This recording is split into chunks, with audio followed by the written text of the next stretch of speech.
Vous devez retenir que les combats se poursuivent dans moins de 3 villages du groupement de Bukombo. Nous sommes dans le territoire de Rutshuru, chefferie de Bwito dans la province du Nord Kivu.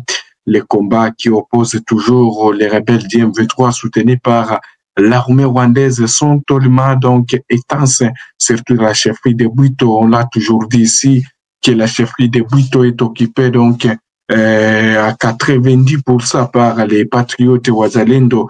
Alors les rebelles du M23 qui cherchent à éteindre donc les zones d'influence chercheraient toujours à prendre donc ces zones qui sont occupées par les résistants Wazalendo, mais vous devez retenir que la résistance est toujours de ces côtés des patriotes Wazalendo.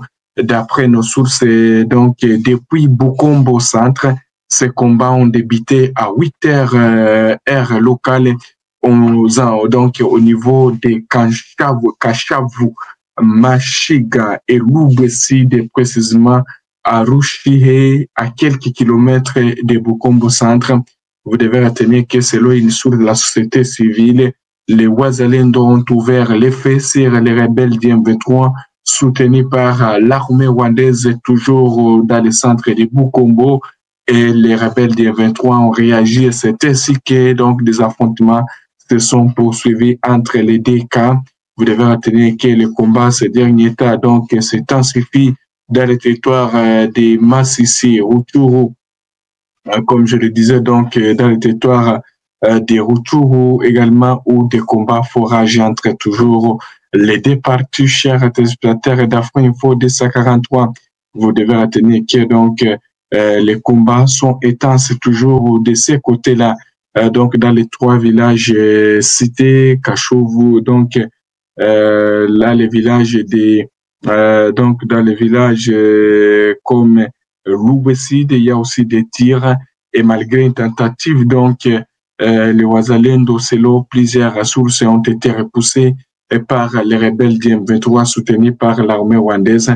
Pendant ce temps, une accalmie est signalée sur toutes les lignes de front dans cette partie du territoire de Rutshuru. Depuis cette semaine, la zone de Lubeside est devenue un champ de bataille entre les belligérants, entraînant les déplacements massifs des populations vers les villages voisins de Moudougou et Moulimbi. Et vous devez retenir que, bon, bien sûr, qu'il y a donc des pourparlers aussi qui se poursuivent du côté des Doha. Bon, rien ne change sur le terrain, comme je l'ai donc évoqué, chers téléspectateurs d'Afro-Info 243. Il y a toujours les Wazalendo aussi qui répondent aux attaques des rebelles du M23. Les rebelles aussi qui attaquent les Wazalendo.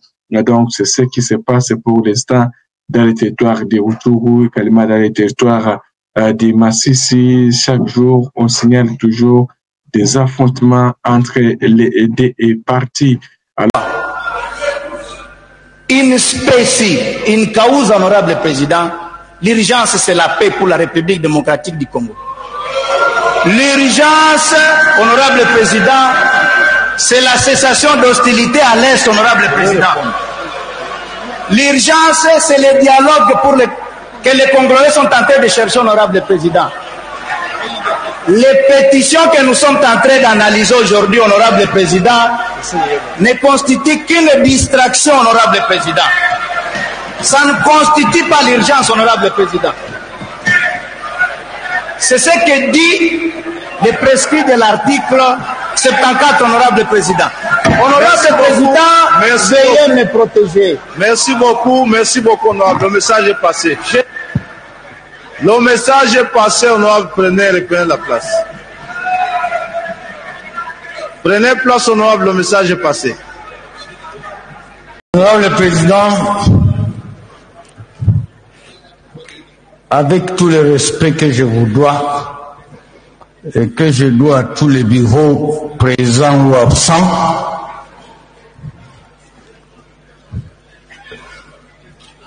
je viens du front et le peuple se pose la question si nous sommes dans une république démocratique du Congo normale ou une ou plusieurs partis de ces grandes villes sont occupées. Et quand ces peuples nous regardent, ils pensent qu'on a en face de lui des inconscients.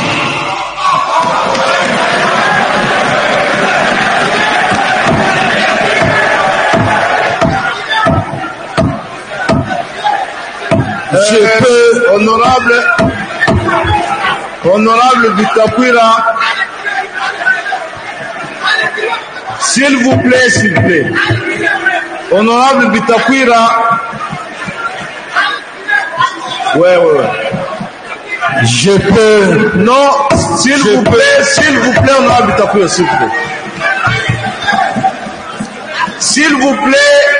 S'il vous plaît, je voudrais souligner quelque chose, cher honorable.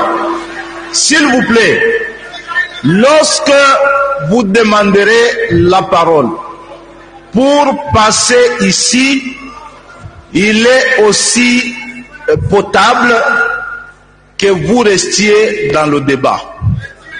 Et même lorsque vous avez un commentaire à faire, il est aussi respectueux que vous respectiez cette auguste assemblée.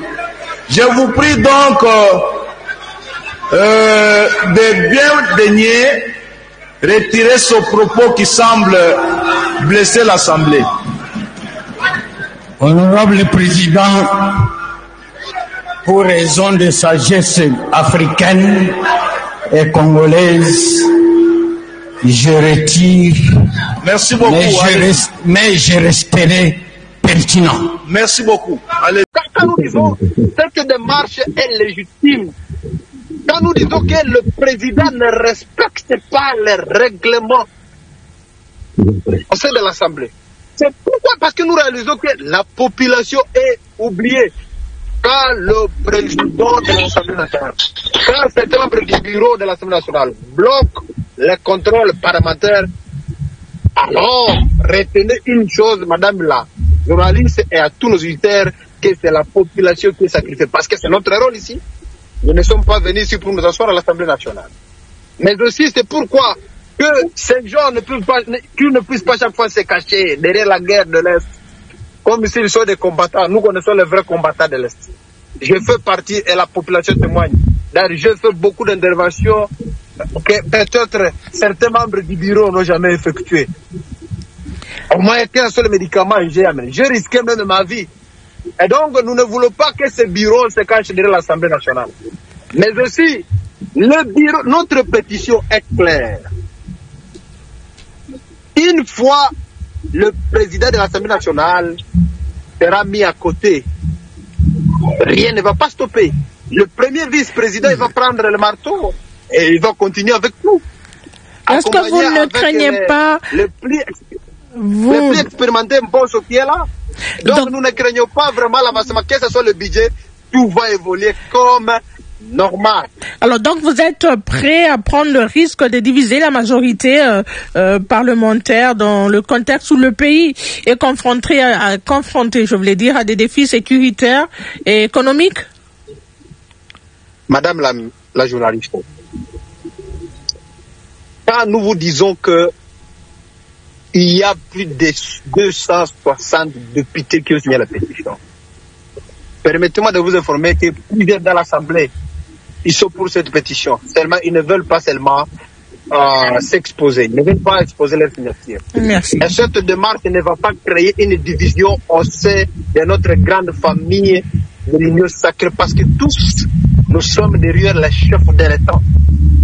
D'ailleurs, c'est ce bureau qui peut créer maintenant une fissure au sein de cette chambre. Quand nous trouvons au bureau certains membres qui collaborent avec le M23, Moi, Kakule Tamouete Piscas, étudiant en criminologie de l'Université catholique du Graben de CG Butembo. Je demande le message que j'avais partagé hier sur les réseaux sociaux, soi-disant l'arrivée des M23 dans la région de Beni, et de dire que j'avais rencontré l'assistant du gouverneur militaire. Je demande le message. J'appelle la population à ne pas considérer la source de ces messages et je m'excuse devant l'opinion de ne pas considérer le message que j'avais partagé. Je demande ce message. Donc c'était l'occasion de venir plaider pour les nouveaux étudiants d'aller intégrer l'académie militaire. Alors je me suis autorisé de partager un article que je n'avais pas l'autorisation. Je demande pardon au major d'avoir utilisé sa photo dans des messages que j'avais partagés hier. Et je demande aussi à la population de ne pas considérer ces messages. J'appelle aussi d'autres jeunes à ne pas chaque fois fonder les messages et partager dans les réseaux sociaux, messages de rumeurs. Nous sommes arrivés à la fin de cette édition. Merci à vous de nous avoir suivis jusqu'ici. Si vous avez apprécié ces contenus, n'oubliez pas de vous abonner à notre chaîne, d'activer la cloche de notification pour ne rien manquer de nos prochaines vidéos. Likez et partagez cette vidéo. On se retrouve très prochainement. À bientôt.